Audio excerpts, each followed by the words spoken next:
बिस्मिल्लाहिर्रहमानिर्रहीम। अस्सलाम वालेकुम। आप देख रहे हैं पैशन पाकिस्तान। अलीम अख्तर शाह आपकी खिदमत में हाजिर है। रात पंजाब असम्बली में जो एक बड़ा ड्रामा रचाया गया, जो कुर्सियाँ चली, उस वाले से हमने आपको अपडेट किया था। उसके बाद जब पीटीआई के सीनियर रहनुमाओं से, पीटीआई के लीडर से ये पूछा गया कि वो पंजाब असम्बली कब तक तहलील करने जा रहे हैं, क्योंकि अब वो गवर्नर की तरफ से जो एक रुकावट थी एतमाद का वोट लेने की, नो कॉन्फिडेंस मोशन, जिसका ढंडोरा पीटा जा रहा था कि पीटीआई के पास नंबर्स पूरे नहीं हैं।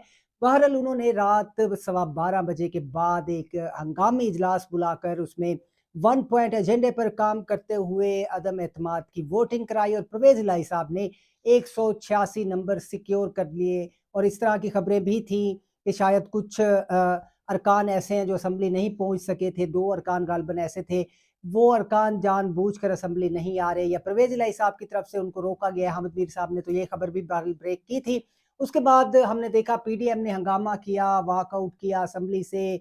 राना साहब ने बहुत से नुकात उठा दिए थे कि जनाब हम इस वोटिंग को नहीं मानते, इसमें ये चीज़ें मुकम्मल नहीं की गई। आज फिर चला गया मामला अदालत में, लाहौर हाई कोर्ट में। रात ही कह दिया था फवाद चौधरी साहब ने कि अगर अदालत की तरफ से कानूनी कोई रुकावट ना हुई तो हम असम्बलियाँ तहलील कर देंगे। इस हवाले से भी काफ़ी शोर था कि जनाब ये असम्बलियाँ तहलील नहीं करेंगे, परवेज़ इलाही साहब सस्टेन करना चाह रहे हैं। कोई ये भी मामलात सामने आ रहे थे कि ज़मान पार्क में एक बड़ी बहस हुई है इमरान खान के और परवेज़ इलाही के दरमियान। मगर हमने अल्टीमेट देखा कि आज समरी जो है असम्बली तहलील करने की वो अरसाल कर दी गई है गवर्नर पंजाब को।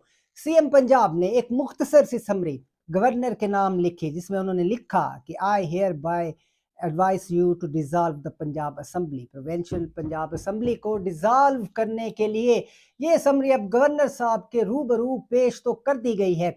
अब देखते हैं कि गवर्नर साहब इस पर क्या रद्द अमल इजहार करते हैं, क्योंकि गवर्नर ने आईनी तौर पर 2 दिन के अंदर इस समरी पर रिस्पांस करना होता है, उन्हें असम्बलियां तहलील करना होंगी। अगर वो इस समरी पर रिस्पांस नहीं करते 2 दिन के अंदर तो क्या होगा, बड़ा सवाल है जनाब। इसका जवाब है कि फिर असम्बली खुद ब खुद ही तहलील हो जाएगी।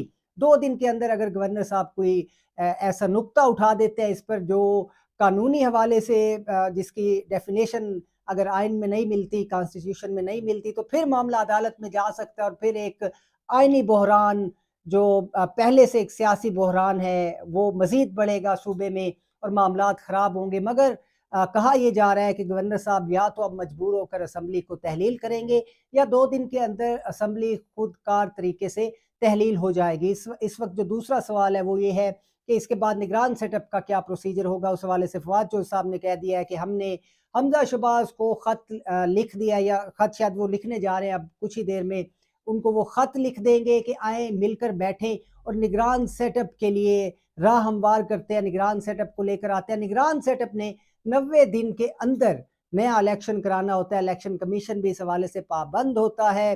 टेक्नोक्रेट्स की हुकूमत का एक ढंडोरा पीटा जा रहा था। हाँ, ये एक ऑप्शन फेडरल के पास मौजूद है कि वो यहाँ पर ये पत्ता खेल सकते हैं, क्योंकि खान साहब ने 2 पत्ते जो खेलने थे वो उन्होंने शो कर दिए हैं। अब टेक्नोक्रेट्स की हुकूमत का शूशा छोड़ा जा सकता है। हो सकता है कि टेक्नोक्रेट्स की हुकूमत की फॉर्मेशन करके ये मामले को जनरल इलेक्शन के साथ ही ले जाए। ये मामले को नेशनल असम्बली के, जिस तरह इन्होंने इस्तीफे कबूल नहीं किए, गैर आईनी काम था, बदमाशी थी, वो बदमाशी इन्होंने की है, कोई कुछ नहीं कर सका। वो 11 अरकान जिनके इस्तीफे कबूल हुए उन्होंने सीधे खड़े होकर दिए और बाकी अरकान ने उल्टे लटक कर इस्तीफे दिए, तो स्पीकर साहब पहचान नहीं सके कि ये इस्तीफे देने वाले कौन है। रात ये भी कहा जा रहा था कि पीडीएम की तरफ से जी इन्होंने बड़ी लेट वोटिंग कराई है और शायद पीडीएम के अरकान सो गए थे, वो पहचान नहीं सके कि ये 186 अमदू ममदू जो एमपी है वो ही है या उनकी जगह किसी और को खड़ा कर दिया गया है। ये मामला भी रात बड़ा मज़ाहिया मामला था, वहाँ पर हुआ। हमारी असम्बलियाँ मजाक का शिकार बनती जा रही है, हमारा आइनी बहरान बढ़ता जा रहा है, अल्टीमेट मुआशी बहरान सर से ऊपर है। रोटी 20 रुपए की गरीब के लिए आटा लेना इस कदर मुश्किल है कि लाइनों में खड़े खड़े मौत वाक़ई हो जाती है, आटे तक रसाई मुमकिन नहीं होती। अब देखते हैं कि हुकूमतें होश के नाखून लेती हैं या अपनी इस रिवायत को बरकरार रखती हैं। अब तक के लिए इतना ही, इजाज़त दीजिए। अल्लाह हाफ़िज़।